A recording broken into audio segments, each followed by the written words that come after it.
ई पौनवा के देवी गीत के सुन ले बात नहीं, हाथ उठा के बतावा जाओ। क्या बात है। हर गंगा जी नहाई बोए मैया जलवा आंगन लिपाई बोए मैया काला साधा आंगन लिपाई बोए मैया काला साधा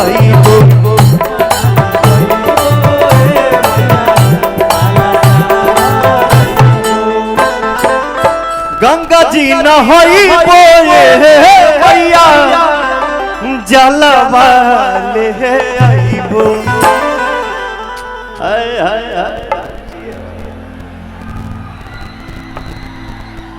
यही तो बात है। एक छोटा सा बच्चा, उसके अंदर एनर्जी देखी, भक्ति भाव में बानी जा हमनी के हो भैया। आप सबके साथ चाहिए, आशीर्वाद चाहिए, मिली ना हो। गंगा जी न हईबोए मैया जलवा ले आईबो। तनी हथवा उठावा जा हो आंगन लिपाई बोए आंगन लिपाई बोए मैया काला साधा रईबो आंगन लिपाई बोए मैया काला साधा रईबो।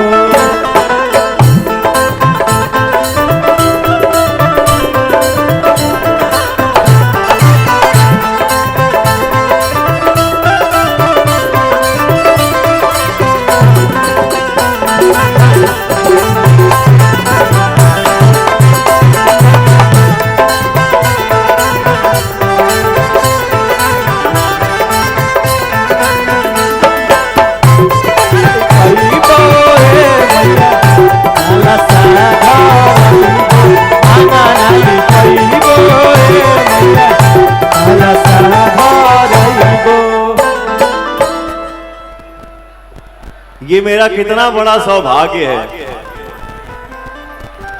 कि कुछ भाई हमार फोटो बनौले बने जा हमरे अम्मा के साथ।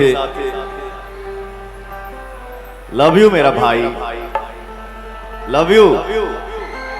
आप सबसे जरूर मिलूंगा, ठीक है। तने दो चार ठो भजन गा ली राजा, रुकबा तने समय देवा, गाई कि ना गाई। हरे मालिनी बोलाई बोए मैया और हाउल महामाई बो। अरे माली कौन धुआं छोड़ा करे,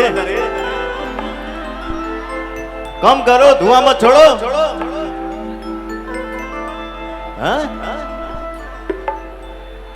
मालिनी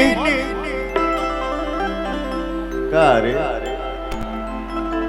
मालिनी बोलाई बोए मैया और हाउल महामाई बो। ओही और हाउल हवाए मैया।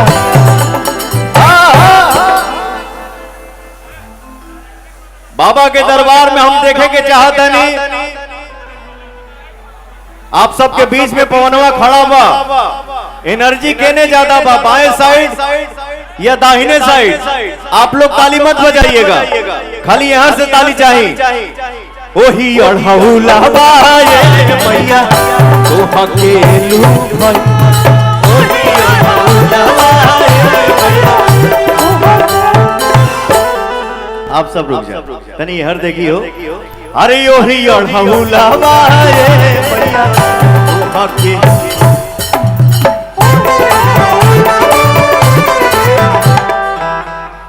तो भक्ति भाव में भैया चारों तरफ से यही एनर्जी चाहिए, नहीं चारों तरफ से हो। ओही अढ़ौला बाए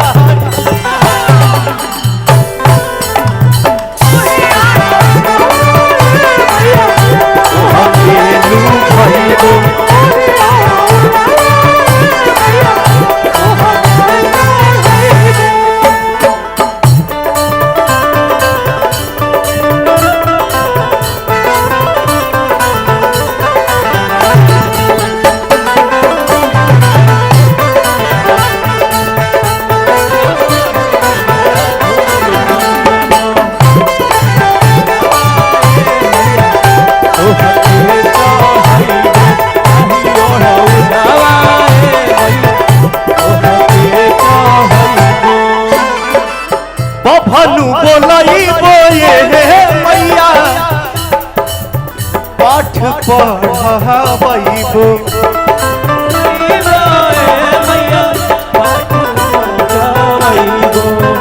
भानु बोलैबो ये मैया पाठ पढ़ावैबो हवन करैबो ये मैया। पवनवा देवी गीत का होता हमार माई बहन बैठल बड़ी जा तनी आप लोग ताली बजा दो जा। अरे हो मामा जरैबो ये मैया पठवा पढ़ैबो